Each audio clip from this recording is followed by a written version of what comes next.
நண்பர்களே, கோவா அயன்மேனுக்கு இன்னும் 98 நாள் தான் இருக்கு. இன்னைக்கு என்ன பயிற்சி பார்த்தீங்கன்னா, சைக்கிளிங் பண்ணிட்டு தொடர்ந்து ரன்னிங் பண்ணுறது தான். ஸோ அதுக்காக ஹைட்ரேஷனுக்கு வாட்டர் பாட்டில் மற்றும் ரன்னிங் தேவையான பொருட்கள் எடுத்து பேக்கில் போட்டு அப்படியே பார்த்தீங்கன்னா சைக்கிளிங் கிளம்பிடும். இதுதான் பார்த்தீங்கன்னா என்னோட செகண்ட் ஹாஃப் சைக்கிளிங். இன்னைக்கு பார்த்தீங்கன்னா ஒரு 20 கிலோமீட்டர்ஸ் 1 ஹவரில் கம்ப்ளீட் பண்ணியிருந்தேன். உண்மையாக சொன்னால் சைக்கிளிங் கொஞ்சம் கடினமாக தான் இருக்குது. ஏன்னா போகும்போது தூசிலாம் கண்ணில் அடிக்குது. இந்த வண்டிக்காரெலாம் வந்து எனக்கு முத்த கொடுத்துட்டு போகிற மாதிரி போகிறான். எனக்கும் இந்த டிராப்பர் ஓட்டுறது தான் ஃபர்ஸ்ட் டைம். ஸோ ரொம்ப ஃபோக்கஸாக தான் ஓட்டிட்டு இருந்தேன். அப்படியே சைக்கிள் விட்டு உடனே ரன்னிங்கும் ஸ்டார்ட் பண்ணேன். இன்னைக்கு பார்த்தீங்கன்னா ஒரு 7 கிலோமீட்டர் 41 மினிட்ஸில் கம்ப்ளீட் பண்ணியிருப்பேன். உண்மையாக சொன்னால் நானே நிறைய இம்ப்ரூவ்மெண்ட் ஃபீல் பண்ணுறேன். இன்னும் 90 டேஸ்ல கண்டிப்பா கடினமா இருந்து கோவால சூரோட நம்புறேன். வார்ம் டவுன் பண்றதுக்கு நம்ம வீட்டு கிட்ட இருக்க வாலிபால் கிரவுண்ட் கிட்டே வந்துட்டேன். ஏன்னா எப்பயுமே எங்க ஏரியாக்கும் பக்கத்து ஏரியாக்கும் மேட்ச் நடந்துட்டே இருக்கும். அடிக்கடி சாட்டர்டே சண்டே ஆச்சுன்னா மேட்ச் பார்க்கவே சும்மா சூறையா இருக்கும். ஸோ நீங்க விளையாடலாம் தான் வந்தேன். இந்த குழந்தை வேற யாரும் இல்லை, என் கூட படிச்ச என் ஃப்ரெண்டோட குழந்தை தான். மேட்ச் பார்க்க அவன் குழந்தைய கூட்டு இருந்தான். இன்னைக்கு வாலிபால் இறங்கி ஒரு கலக்கலாம் தான் வந்தேன். ஆனா பிஜிஎம்ல ஸ்பெக்டேட் பண்ற மாதிரி இங்கேயும் அண்ணனை ஸ்பெக்டேட் பண்ண விட்டாங்க. பட் இருந்தாலும் அண்ணன் ஸ்பெக்டேட் மட்டும் பண்ணாம சேர் பண்ணிட்டு ஜாலியா பார்த்துட்டு இருந்தேன். கண்டிப்பா அண்ணன் இறங்கி அடுத்த வாரம் வாலிபால் ஒரு கலக்கிறேன்.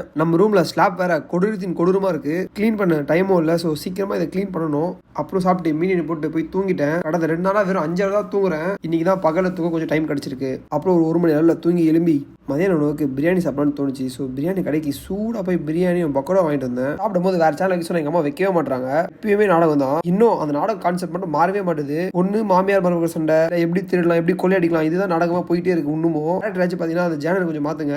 அப்புறம் ஜிம்முக்கு வந்துட்டு ஒரு 1.5 மணி நேரம் அப்பர் பாடி ஒர்க் தான் பண்ணேன். ஷோல்டர், செஸ்ட், பேக்குன்ட்டு. நம்ம காணொலி பார்க்குற எல்லாருக்குமே தெரியும் நான் ரொம்ப ஹார்டாக பயிற்சி பண்ணிட்டு இருக்கேன் லாஸ்ட் 1 வீக்கா அப்படின்ட்டு. உடம்புலாம் ஒரே வலி. ஸோ லாஸ்ட்டாக ஸ்ட்ரெச்சஸ் பண்ணிட்டு வர வரையும் மஜாவாக ஒரு கரும்பு ஜூஸை போட்டு இரவுக்கு தேவையான அளவுக்கு சிக்கனை வாங்கிட்டு எங்கள் ஏரியா மேக்னஸ் கால்சனோ பிரணானந்தாவும் செஸ் விளையாண்டாங்க. ஸோ அதே வேடிக்கை பார்த்துட்டே இருந்தேன். இந்த ஆட்டத்தில் யார் வின் பண்ணான்னு தெரிஞ்சுக்கணும், மறக்காம கமெண்ட் பண்ணுங்க, நான் சொல்கிறேன். இரவுக்கு சிக்கன் தொக்கில் சாப்பாடு போட்டு சாப்பிட்டு அப்படியே லைஃப் ஸ்ட்ரீம் போயிட்டு தூங்கிட்டு நண்பர்களே. நாளைக்கு சந்திப்போம். Stay heart.